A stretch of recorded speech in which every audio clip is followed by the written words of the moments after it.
Good afternoon, fellow colonists. Welcome back to my YouTube channel with your local founding father. It is Benjamin Franklin speaking, currently being January 23rd, 1787. If you happen to be a frequent visitor of my channel, you have most likely seen my previous videos on several of my inventions, such as my stove, lightning rod, and bifocals, or perhaps even my school tour on the First University of Pennsylvania. I'll put those videos up for reference if you would like to go check them out. However, this video is going to be a little different than usual.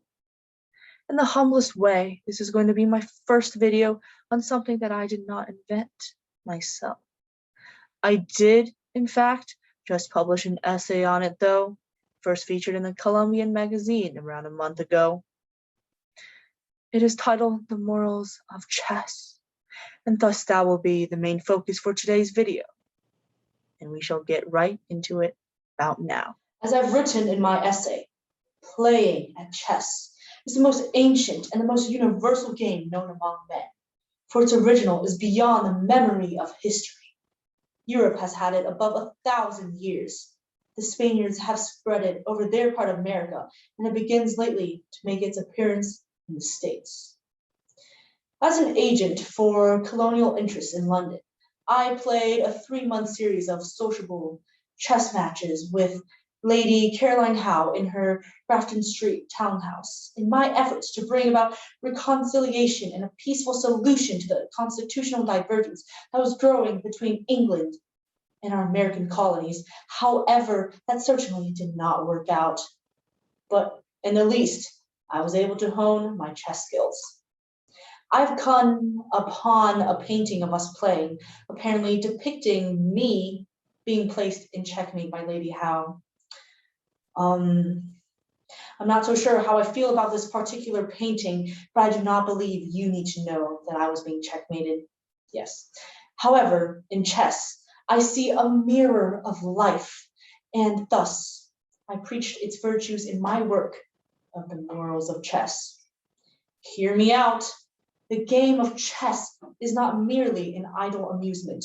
Several very valuable qualities of the mind, useful in the course of human life, are to be acquired or strengthened by it, so as to become habits, ready on all occasions. For life is a kind of chess in which we have often points to gain and competitors of adversaries to contend with, and in which there is a vast variety of good and ill events that are in some degree the effects of prudence or the want of it. I would also like to talk a little bit about what one may learn from the playing of chess. Number one is foresight, for one must consider the consequences that may attend an action, for it is continually occurring to the player. If I move this piece, what will be the advantages of my new situation?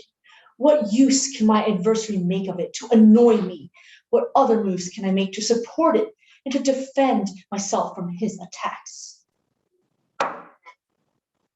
Number two is circumspection, which is surveying the whole chessboard or scene of action, the relations of the several pieces and situations, the dangers they are respectively exposed to, the several possibilities of their aiding each other, the probabilities that the adversary may make this or that move or attack this or that piece, and what difference means can be used to avoid his stroke or turn its consequences against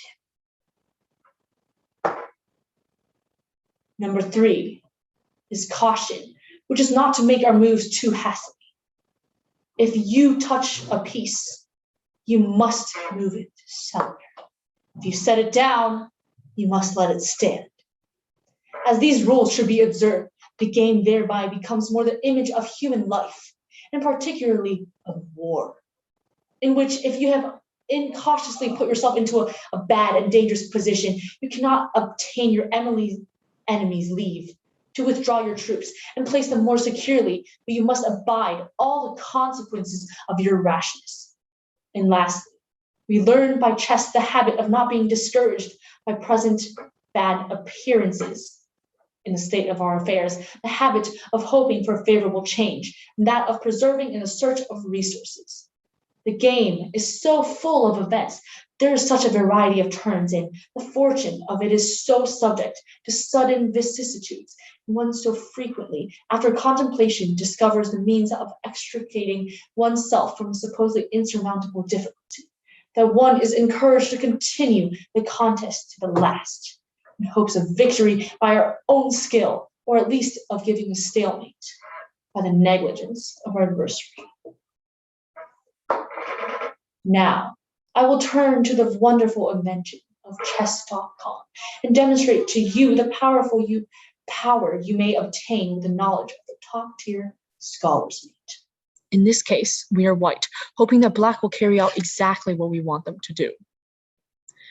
So, in order to start the game, white will go e4, classic book move, black to e5, white moves out bishop to c4, black knight to c6, white advances a powerful queen to h5, black tries to attack queen with knight to f6, and finally white queen takes pawn on f7, successfully forcing checkmate and winning the game in a grand total of 4 moves. However, more experienced players can quite easily counter this mate, so the game will go on observing all the important qualities of foresight, circumspection, and caution, both in chess and in life. Don't forget to drop a like and subscribe down below. Thank you.